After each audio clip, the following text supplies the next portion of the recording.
È stata l'occasione per ricordare che a Latina noi abbiamo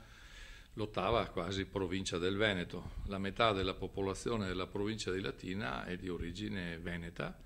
Se poi ci aggiungiamo i friulani, la maggioranza della popolazione di Latina è del nord-est. È stata l'occasione venerdì sera di fare un gemellaggio tra Borgo Grappa, che è uno dei 17 borghi che costituiscono la provincia di Latina, con Montegrappa, con le sezioni degli Alpini di Latina e la sezione degli Alpini di Bassano, del Grappa,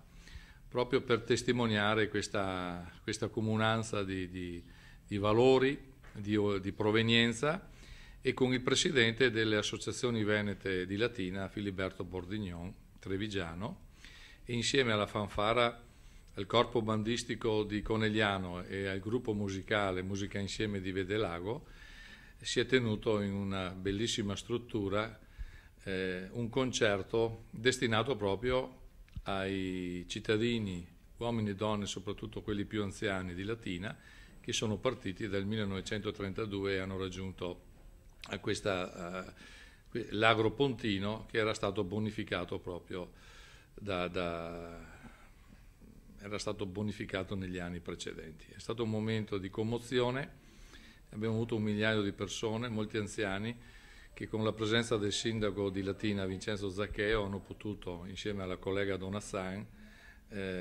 ascoltare queste vecchie canzoni dal Veneto, questi ricordi e poi anche i saluti che sono stati fatti in occasione di questo evento. Devo dire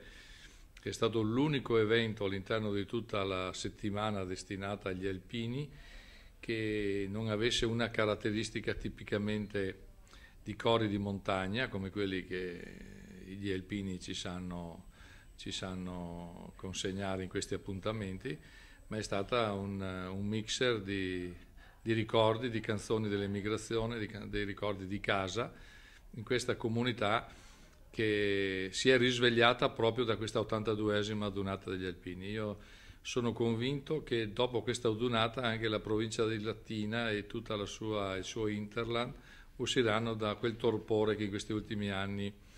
l'aveva caratterizzata. Questo ci è stato detto proprio dai veneti che sono lì a Latina e dai figli di quelli che sono partiti negli anni 30 per raggiungere questa provincia del Lazio.